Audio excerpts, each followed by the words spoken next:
big plants are steady, but they're not very flexible. Generally, to power something, you have these huge base load gas plants. And these are running kind of all the time no matter what, and they're pretty slow, and you can't really adjust how much energy they're creating. When demand is too low, these big slow plants actually lose money. And when demand is too high, quicker, dirtier plants called peaker plants have to switch on to keep up. And they're pretty wasteful. So you kind of get dinged on both sides. You get dinged when you don't have enough load, and then when you have too much, you also get dinged inefficiently. So, traditional plants aren't super efficient, but they're consistent and therefore predictable. Renewable energy can be another story. Solar and wind power is cheap and clean and plentiful, but only when the sun is shining or the wind is blowing. So, inconsistency is the big worry, that, it'll be a cloudy day or it'll be a still day and then all of a sudden, your appliances won't work, and that's something that no one really wants. What makes batteries so promising is that they can solve all of these problems. When paired with big power plants, they can supply energy during peak times without polluting the way that peaker plants do, and when paired with renewables, they can jump in when clouds roll over a solar farm. Energy storage really is the missing piece of the puzzle for renewable energy. But when we say storage, we don't just necessarily mean these. On a super broad level, a battery is like a bank for energy. You deposit energy into it when you don't need it, and withdraw it when you do. We use electrical energy on the grid, but we can store it as any kind of energy.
If you actually want to make a difference, you have to do something. And we've learned there are 3 key ways. The first is we have to educate for body confidence. We have to help our teenagers develop strategies to overcome image-related pressures and build their self-esteem. Now the good news is that there are many programs out there available to do this. The bad news is that most of them don't work. I was shocked to learn that many well-meaning programs are inadvertently actually making the situation worse. So we need to make damn sure that the programs that our kids are receiving are not only having a positive impact, but having a lasting impact as well. And the research shows that the best programs address 6 key areas. The first is the influence of family, friends and relationships. The second is media and celebrity culture, then how to handle teasing and bullying, the way we compete and compare with one another based on looks, talking about appearance. Some people call this body talk, or fat talk, and finally, the foundations of respecting and looking after yourself. These 6 things are crucial starting points for anyone serious about delivering body confidence education that works. And education is critical, but tackling this problem is going to require each and every one of us to step up and be better role models for the women and girls in our own lives. Challenging the status quo of how women are seen and talked about in our own circles.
Awe is a powerful and transformative emotion.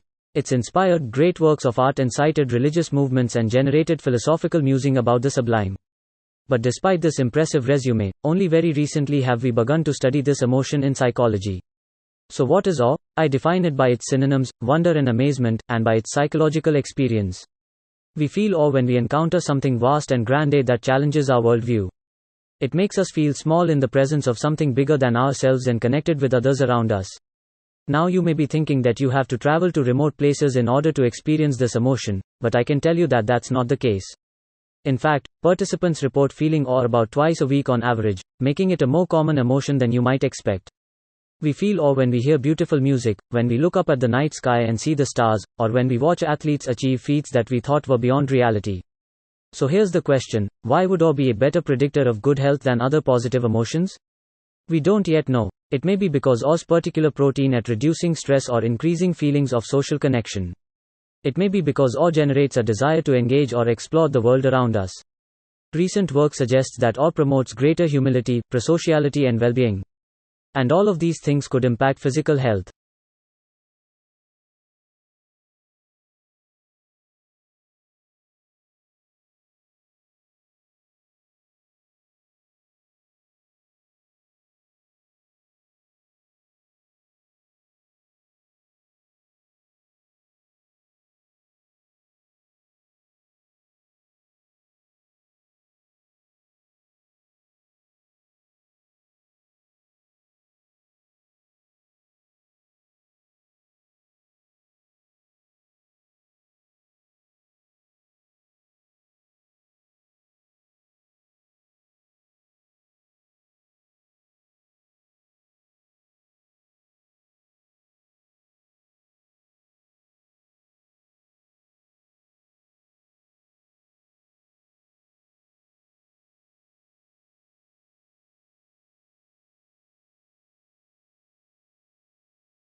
Over the past few months, the government has been pushing to remove all advertising outlets for the tobacco industry, and in particular pushing for plain packaging.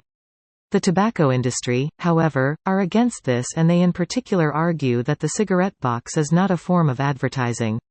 Michaela has been doing her PhD looking at cigarette advertising and how it's changed over the last 50 years. Basically, I've accessed advertising from the tobacco industry since the 1950s and just analyzed the images and looked at the use of the cigarette box within the adverts. In the very early adverts, the cigarette box is a very small part of the adverts and they focus much more on the social aspects of smoking. However, as you move through the decades and get closer to the present day, the cigarette box became more and more of a focal point in the adverts. My argument is that the cigarette box has actually become iconic to each brand. So when a smoker takes a box out of their pocket, they are actually advertising that brand. So what we hope will come out of this is that the government will introduce plain packaging. And like Australia, who have already introduced its policy, and Ireland, who are again beginning to introduce its policy, we hope that the UK will stop cigarette companies from using their box as a form of advertising.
Walking is the most fundamental basic form of human physical activity. The average sort of hunter-gatherer will take 15,000 steps a day. The average American before the pandemic was taking something like 4,700 and something steps a day. Only about 20% of Americans get the very minimum levels of exercise that every healthy organization in the world thinks is the minimum for an adult, who is 150 minutes a week. So 80% of us really struggle and fail to get very basic amounts of exercise. But almost everyone says that they want to get enough exercise. We live in a world where we no longer have to be physically active. We now, in a very strange way, have to choose to be physically active. And that's not so easy, because there were no ellipticals and other kinds of machines back in the Stone Age. If you want to get your heart rate up, you probably were running. And one of the biggest myths about running is that it'll destroy your knees. There's tons and tons of studies, more than a dozen randomized, controlled prospective gold standard studies, which show that people who run more are not more likely to get arthritis. In fact, lots of research shows that physical activities like running actually cause your joints to repair themselves and to stay healthy. The other kinds of running injuries, I think there's a lot of them that are caused because we don't learn how to run properly anymore. I think running is still a skill like swimming or throwing, all kinds of other things that we do.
And there are many benefits of moral outrage, but there are also many costs.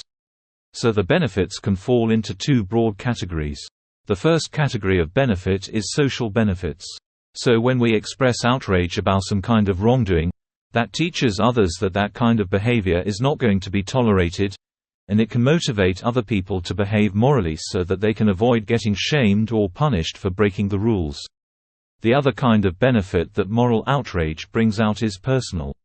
Moral outrage broadcasts to the rest of your social group that you are the kind of person who is not likely to break the rules. So these two benefits of expressing outrage have to be balanced against the costs of outrage.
As Emerson once put it, in the minds of geniuses, we find, once more, our own neglected thoughts.